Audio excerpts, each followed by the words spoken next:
Magandang buhay, tara samahan niyo ako ngayong araw na to. Ito po tayo ngayong araw.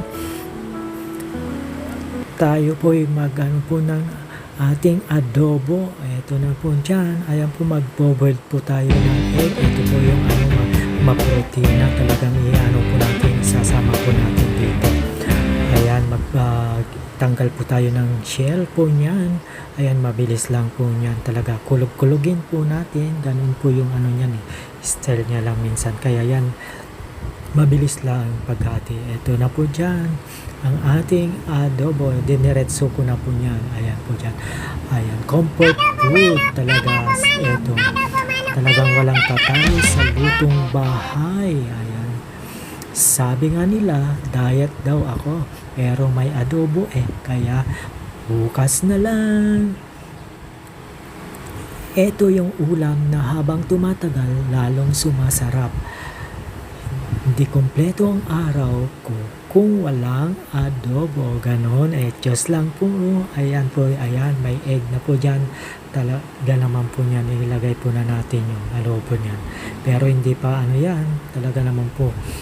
Mamaya malalaman nyo kung ano yan ang nilalagay-lagay po niyan. Hindi ko na pinakita lahat po dyan dahil ano, hinahati-hati ko lang po yan ang pag-ano yan.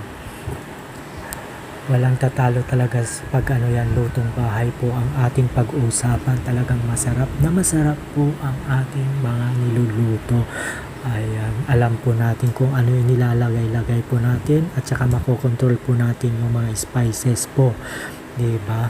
Ganun lang naman po yan mga kalodi. Kayo ba? Anong tanghalian nyo? Thank you Lord for this day. Sa another blessings naman. Magkakabeles na po ang ating adobo. Diba? Kanina parang ano lang po mapush yan. Ngayon ano na po dyan. Talagang napakasarap po niyan. Itlog pa lang ang panalo na po dyan. At ito po yung combo na napakasarap po dyan. Ito na, may kanin na po tayo. Ayan, talaga naman po dyan. Pinili ko po yung ano talaga, breast part. Ganon. Diba naman po dyan. Para ano po, talagang ano yun sa panlasa ko. Dahil ako yung nagluto eh. Ganon lang naman po dyan makalodi. Kayo ba? Ano bang ulam nyo po dyan? Ayan. Yung ano yan, garlicky niya. Talagang ano yan, sarap na sarap ka. Ayan, with the rice po. Ayan naman po talaga ang ulam po natin ngayong araw na to. Adobo. Chicken with boiled egg. Ayan, let's eat na. Gather round the table, my friends. Thank you for watching. Bye-bye. Another day, another food. Bye-bye.